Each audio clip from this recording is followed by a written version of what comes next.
मेघा जानती थी कि उसका पति सागर अपनी माँ का बहुत सम्मान करता है, इसलिए उसने अपने असली चेहरे पर एक बहुत ही आज्ञाकारी और ममतामयी बहू का मुखौटा ओढ़ रखा था। रात को ठीक 8 बजे जब सागर दफ्तर की थकान से घर लौटता तो मेघा पूरे सलीके से उसका स्वागत करती।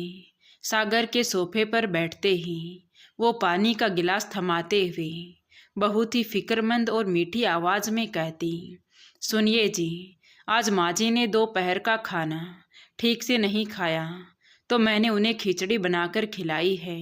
उनके जोड़ों के दर्द की दवा भी ख़त्म हो जाएगी। आप ऑफिस से आते वक्त याद से ले आएगा। सागर जो सुबह 8 बजे से लेकर रात तक अपनी जिम्मेदारियों के बोझ तले दबा रहता था, पत्नी के मुंह से ये सुनकर गदगद हो जाता। वो सोचता कि उसे दुनिया की सबसे समझदार पत्नी मिली है और उसकी माँ दुनिया की सबसे खुशकिस्मत सास है। वो निश्चिंत होकर सो जाता, इस बात से पूरी तरह बेखबर कि जब वो घर में नहीं होता है तो उन बंद दरवाज़ों के पीछे कैसा खौफनाक खेल खेला जाता है। अगली सुबह जैसे ही सागर घर से बाहर निकलता तो घर के भीतर का पूरा माहौल शमशान जैसी मनहूसियत में बदल जाता। सागर के जाते ही मेघा के चेहरे से वो मीठी मुस्कान तुरंत गायब हो जाती और उसकी आंखों में एक क्रूरता उतर आती। मेघा को विमला जी की हर सांस, हर आहट से नफरत थी। उसे लगता था कि बूढ़ी औरत उसके इस आलीशान और आज़ाद जीवन में एक बहुत बड़ा कलंक है। विमला जी को 24 घंटे में केवल एक बार खाना नसीब होता, और वो भी ऐसा जिसे शायद कोई जानवर भी सूंघकर छोड़ दे। रात की बची हुई सूखी रोटियां और बासी सब्जी उनकी स्टील की पुरानी थाली में पटक दी जाती। कोई भी साधारण इंसान सोच सकता था कि विमला जी इस भयानक नरक के बारे में अपने बेटे को क्यों नहीं बताती, लेकिन इसका कारण वो खौफनाक कसम थी जिसने विमला जी के होठों को हमेशा के लिए सील कर रखा था। बहू ने विमला जी की सबसे बड़ी कमजोरी को अपना हथियार बना लिया, उनका 5 साल का पोता मोनू। एक दिन बहू ने अपने बेटे मोनू को दूसरी मंजिल की बालकनी की रेलिंग के पास खड़ा कर दिया और विमला जी के कानों में फुसफुसाकर एक ऐसी बात कह दी जिससे विमला जी की रूह कांप गई। अगर तुमने अपने बेटे के सामने अपना मुंह खोलने की जरा सी भी कोशिश की ना, या उसके सामने एक भी आंसू बहाया, तो याद रखना तुम्हारे इस लाडले पोते का पैर इस बालकनी से फिसल जाएगा और नीचे मार्बल के फर्श पर गिरने से इसकी जान जाने में एक पल भी नहीं लगेगी, और पूरी दुनिया को यही लगेगा कि बच्चा खेलते हुए दुर्घटनावश गिर गया होगा। उस एक पल और उस एक धमकी ने विमला जी की रही सही हिम्मत को भी पूरी तरह से तोड़ दिया था। एक दादी के लिए उसके पोते की जान उसकी खुद की जिंदगी से 1000 गुना ज़्यादा कीमती होती है। विमला जी जानती थी कि मेघा के अंदर इंसानियत नहीं बची है और वो अपने खौफनाक इरादों को सच में बदल सकती है। इसलिए पोते की सलामती के लिए विमला जी ने खामोशी की एक भारी चादर ओढ़ रखी थी। गालियाँ, भूख, अपमान और शरीर पर पड़ने वाले नीले निशान, हर एक जुल्म को वो अपने आंसुओं के घूंट के साथ चुपचाप पीती रही, बस इसी इंतजार में कि शायद मौत ही उन्हें इस अंधेरे कमरे से हमेशा के लिए आज़ाद करेगी। उनका पूरा शरीर हर वक्त एक सूखे पत्ते की तरह कांपता रहता था। एक सुबह सागर के दफ्तर जाने के बाद मेघा ने विमला जी को सफाई का आदेश दिया। उनके कांपते हाथों में पानी की एक ट्रे थमाई। उसमें मेघा का सबसे पसंदीदा क्रिस्टल का एक महंगा गिलास था। कमजोरी और ठंड से बेजान हो चुके विमला जी के हाथों ने अचानक जवाब दे दिया, और अगले ही पल वो कीमती गिलास फर्श पर गिरकर चकनाचूर हो गया। गिलास के टूटने के उस तेज खनखनाहट के साथ ही विमला जी के प्राण जैसे सूख गए। उन्हें पता था कि अब क्या होने वाला है। मेघा जो पास ही सोफे पर बैठी थी, किसी नागिन की तरफ उफारती हुई उठी। उसकी आंखों में एक ऐसा शैतानी क्रोध था जिसे देखकर पत्थर भी कांप जाए। तुम्हारी इतनी हिम्मत! उसने आगे बढ़कर विमला जी के बालों को निर्दयता से खींचा और उन्हें फर्श पर बिखेरते हुए कांच के टुकड़ों के ठीक सामने धकेल दिया। एक काम भी ठीक से नहीं होता ना तुमसे। आज मैं तुम्हें ऐसी सजा दूंगी कि अगली बार कोई भी नुकसान करने से पहले 10 बार सोचोगी। ये कहते हुए मेघा ने विमला जी के कमज़ोर कंधों को अपने हाथों से जोर से दबाया और उन्हीं टूटे हुए कांच के टुकड़ों पर बैठा दिया। जैसे ही विमला जी का पूरा वजन उन कांच के टुकड़ों पर पड़ा तो उनके घुटनों को चीरता हुआ निकल गया। एक दर्दनाक आसमान फाड़ देने वाली चीख विमला जी के कंठ से निकलने ही वाली थी कि बहू ने पूरी फुर्ती से पास पड़ा एक गंदा कपड़ा उनके मुंह में ठूस दिया। चुप, एकदम चुप। अगर एक भी आवाज़ बाहर गई तो आज मैं तुम्हारी जीभ काट कर रख दूंगी। विमला जी के मुंह में ठुसे हुए उस कपड़े के पीछे से रोंगटे खड़े कर देने वाली सिसकियाँ और घुटी हुई चीखें निकल रही थी। वो दर्द से तड़प कर छटपटा रही थी, लेकिन मेघा ने उन्हें लोहे जैसी पकड़ से दबा रखा था और उसके चेहरे पर एक खौफनाक मुस्कान थी। विमला जी की आंखों से आंसुओं का सैलाब फूट पड़ा। ये कोई एक दिन का बुरा सपना नहीं था, ये उस घर का रोज का सच था।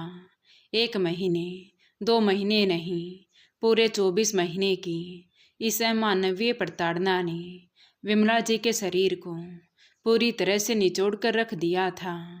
अब वो एक जीता जागता इंसान नहीं, बल्कि चमड़ी से लिपटा हुआ महज हड्डियों का एक कांपता हुआ ढांचा भर रह गई थी। उनके शरीर पर अनगिनत नीले और जले हुए निशान थे। उनकी आंखों से वो ममता, वो उम्मीद और वो चमक पूरी तरह से बुझ चुकी थी जो कभी उनके बेटे को देखकर लौट आती थी। अब उन खाली पथराई हुई आंखों में अगर कुछ बचा था तो वो था बस एक ही इंतजार, मौत का इंतजार। एक ऐसी मौत जो उन्हें इस संगमरमर के आलीशान नरक से हमेशा के लिए आज़ाद कर दे। अगले दिन रविवार को सागर को किसी ज़रूरी मीटिंग के सिलसिले में अचानक ऑफिस जाना पड़ा। घर में केवल मेघा, विमला जी और छोटा पोता मोनू थे। मोनू अपने पड़ोस में रहने वाले दोस्त के घर खेलने जाने की जिद कर रहा था। मेघा ने तुरंत उसे तैयार किया और पड़ोसी के घर छोड़ आई। मेघा के लिए ये एक सुनहरा मौका था। घर पूरी तरह से खाली था। उसे विमला जी पर अपनी भड़ास निकालने का एक और बहाना चाहिए था। उसने विमला जी से कहा, बुढ़िया पीछे के आंगन की पूरी सफाई कर। विमला जी, जिनके शरीर में खड़े होने की भी ताकत नहीं थी, उन्होंने हाथ जोड़कर विनती करते हुए कहा, बहू मेरे जोड़ों में बहुत दर्द है, आज मुझसे कोई काम नहीं होगा, मैं कल कर दूंगी। ये सुनते ही मेघा का गुस्सा 7वें आसमान पर पहुंच गया। तुम्हारी इतनी हिम्मत बुढ़िया कि तुम मुझे जवाब दोगी। मुफ्त की रोटियां तोड़ तोड़ कर तुम्हारी जुबान लंबी हो गई है। कहते हुए मेघा ने विमला जी की चोटी को कसकर पकड़ा और उन्हें घसीटते हुए स्टोर रूम में ले गई। उसने लोहे का एक पुराना डंडा उठाया और विमला जी के पैरों पर बेरहमी से मारना शुरू कर दिया। रोज रोज की तुम्हारी इस बीमारी और नाटक से मैं तंग आ चुकी हूँ। आज मैं तुम्हारा ये नाटक हमेशा के लिए ख़त्म कर दूंगी। विमला जी दर्द से करा रही थी। बचाओ, भगवान के लिए मुझे छोड़ दो। मेघा वही खड़ी होकर एक राक्षस की तरह हंस रही थी। दूसरी तरफ मोनू दोस्त के घर से वापस आ गया। वो दौड़ता हुआ अपने घर के पिछले गेट से अंदर घुसा। वो अपनी दादी से बहुत प्यार करता था और उसे पता था कि दादी का कमरा पीछे की तरफ है। वो अपनी दादी को डराने के लिए चुपके से उनकी खिड़की के पास गया, लेकिन जैसे ही उस 5 साल के मासूम ने खिड़की से अंदर झांका तो उसके पैरों तले से ज़मीन खिसक गई। उसने देखा कि उसकी परी जैसी माँ, जिसे वो दुनिया में सबसे अच्छी मानता था, एक लोहे के डंडे से उसकी प्यारी दादी को जानवरों की तरह पीट रही थी और वो हाथ जोड़कर गिड़गिड़ा रही थी। उसकी माँ दादी के बालों को खींचकर उन्हें गालियाँ दे रही थी। मोनू का बाल मन इस भयानक दृश्य को बर्दाश्त नहीं कर सका।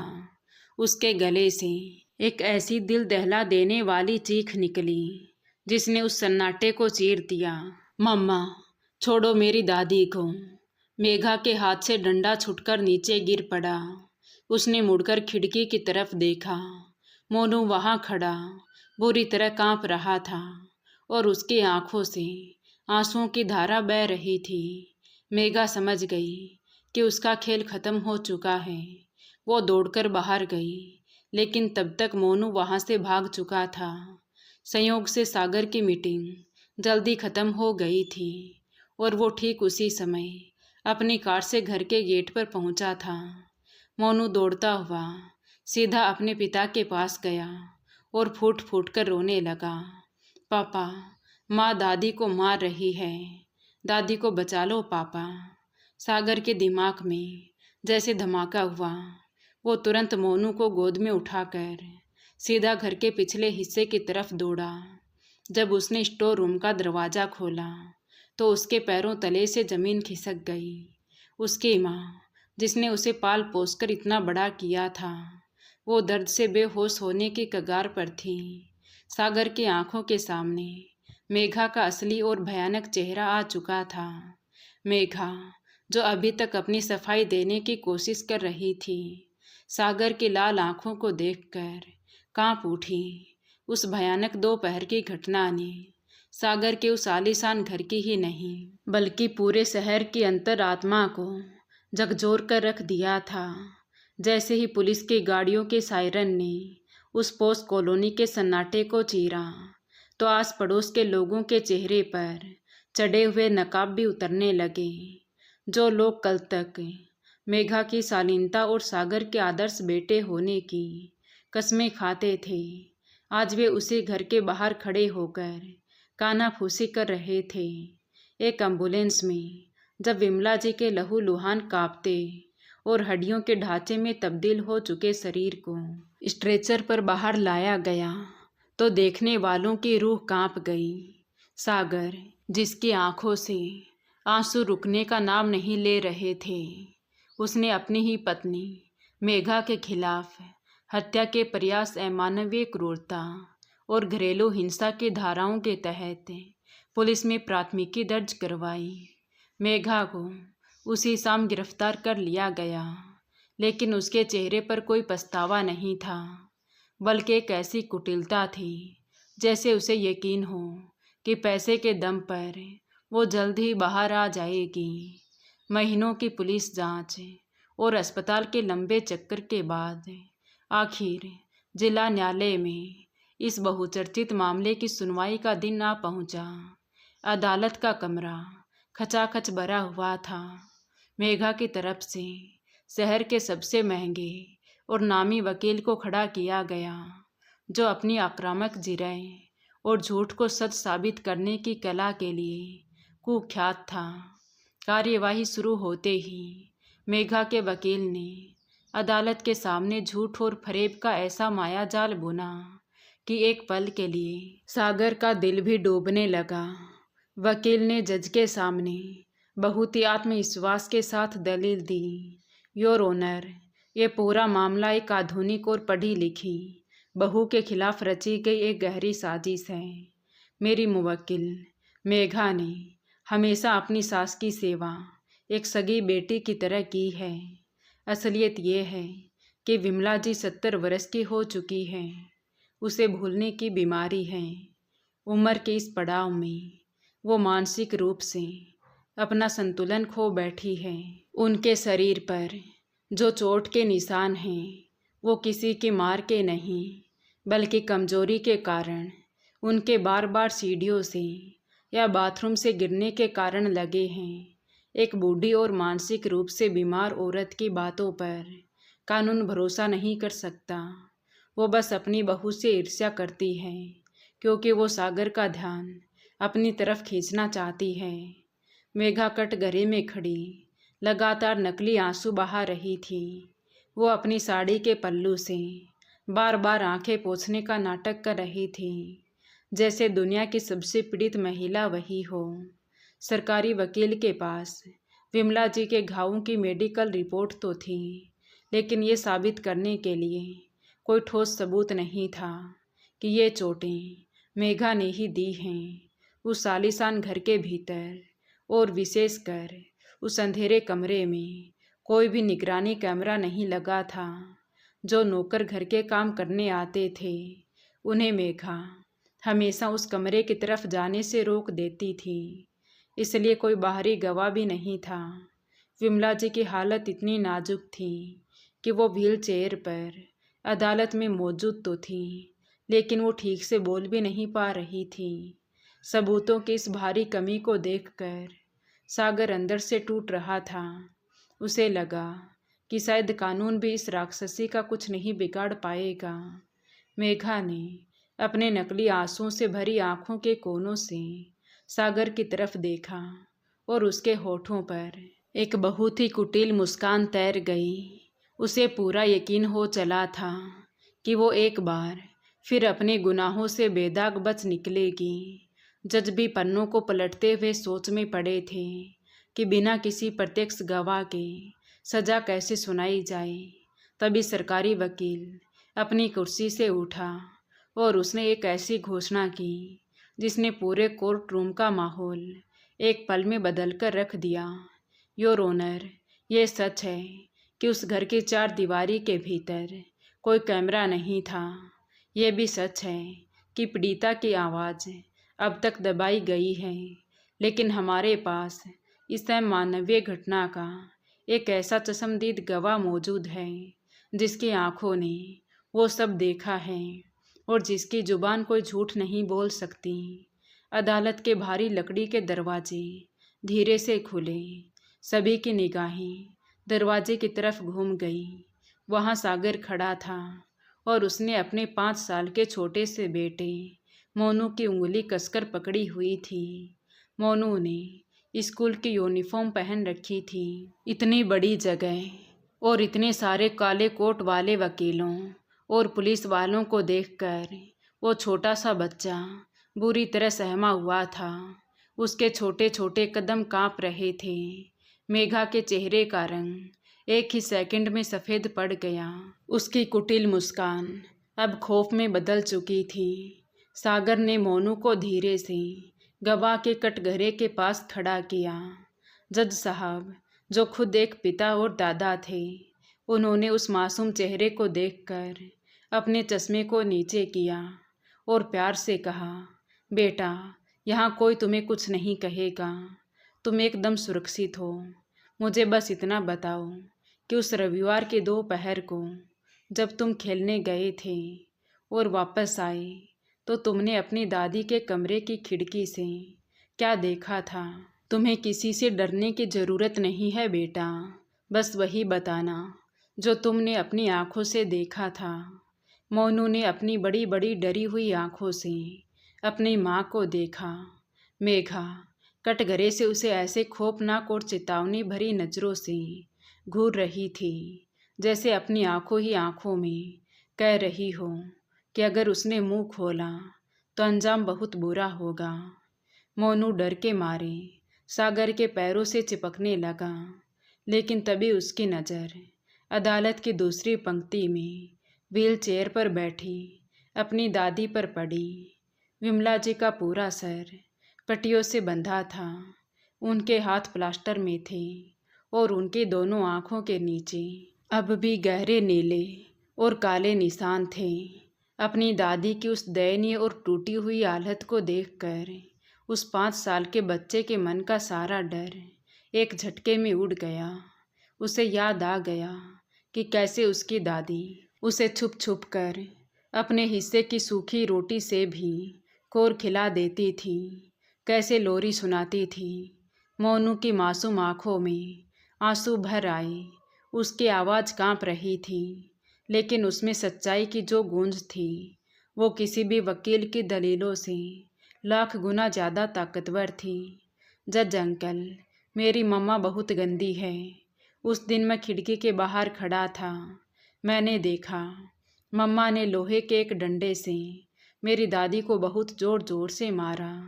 दादी ज़मीन पर गिर गई थी और रो रही थी। दादी कह रही थी कि मुझे छोड़ दो, पर माँ हंस रही थी। अदालत में सन्नाटा और गहरा हो गया। मेघा का वकील पसीना पसीना हो रहा था। मोनू की आंखों से आंसुओं की बड़ी बड़ी बूंदें टपकने लगी। उसने रोते हुए आगे कहा, और पता है अंकल, माँ दादी को खाना भी नहीं देती थी। एक दिन जब दादी के हाथ से कांच का गिलास टूट गया था तो माँ ने दादी को उन कांच के टुकड़ों पर बिठाया था। दादी बहुत रो रही थी। मैंने सब देखा था। मैं दरवाजे के पीछे छिपा था। मेघा के वकील ने हड़बड़ाते हुए बीच में टोकने की कोशिश की। योर ऑनर, ये बच्चा दिमागी रूप से परिपक्व नहीं है। इसे सागर द्वारा सिखा पढ़ाकर लाया गया है। जज ने गुस्से में अपना थोड़ा मेज पर मारते हुए वकील को चुप कराया। बच्चे को अपनी बात पूरी करने दीजिए। मोनू ने अपनी रोती हुई आवाज़ में अदालत के सामने वो आखिरी सच्चाई रखी जिसने वहाँ बैठे हर पत्थर दिल इंसान को झकझोर कर रख दिया। जज अंकल, मैंने पापा को इसलिए नहीं बताया क्योंकि मम्मा ने दादी को डराया था। मम्मा ने दादी से कहा था कि अगर उन्होंने पापा को कुछ भी बताया तो वो मुझे छत से नीचे धकेल देगी और सबको बोलेगी कि मैं खेलते हुए गिर गया। मम्मा ने कहा था कि वो मुझे मार डालेगी। मेरी दादी मुझे बचाने के लिए मार खाती थी। मेरी दादी बहुत अच्छी है अंकल। इतना कहकर मोनू ज़ोर ज़ोर से रोने लगा और दौड़कर अपने पिता सागर के पैरों से लिपट गया। मोनू के उस मासूम लेकिन दिल दहला देने वाले शब्दों ने पूरे कोर्ट की आत्मा को चीरकर रख दिया था। खुद जज साहब, जिन्होंने अपने कैरियर में न जाने कितने खूंखार अपराधियों को देखा था, आज अपनी आंखों से बहते आंसुओं को रोक नहीं पाई।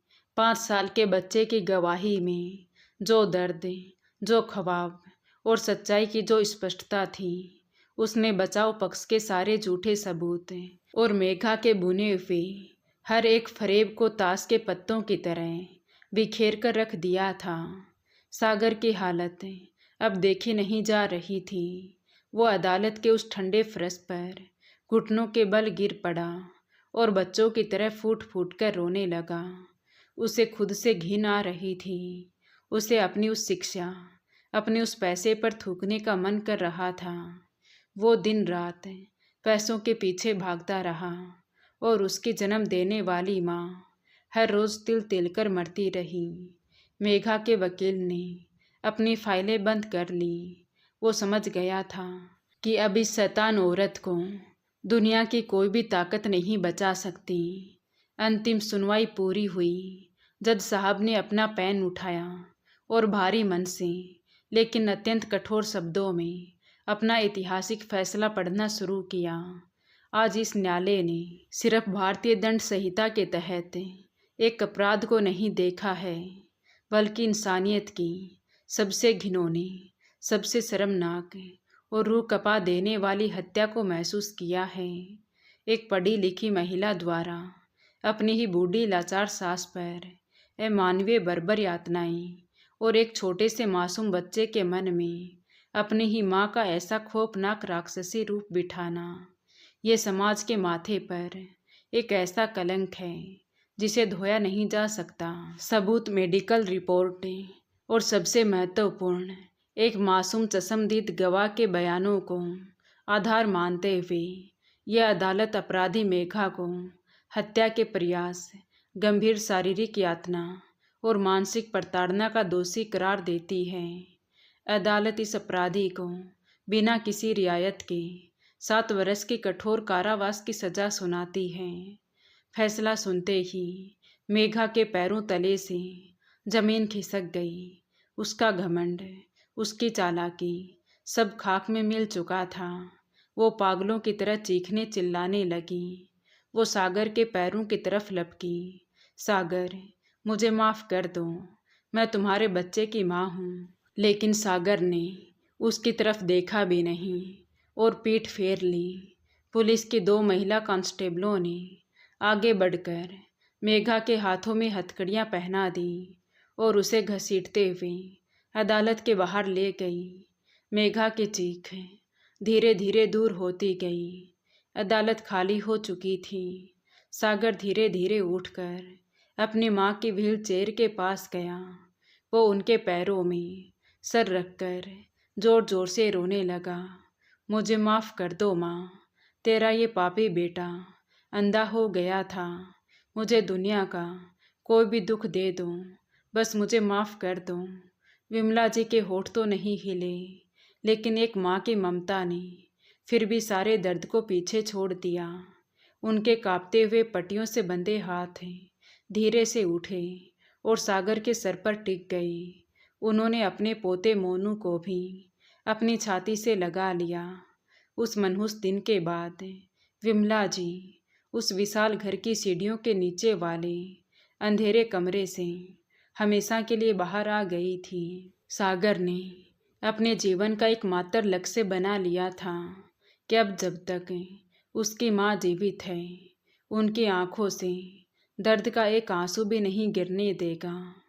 तो दोस्तों, आपको ये कहानी कैसी लगी कमेंट करके ज़रूर बताएं। कहानी अच्छी लगी हो तो प्लीज़ वीडियो को लाइक करें, शेयर करें और हमारे चैनल कहानी विद देवांशी को सब्सक्राइब ज़रूर करें। Thank you.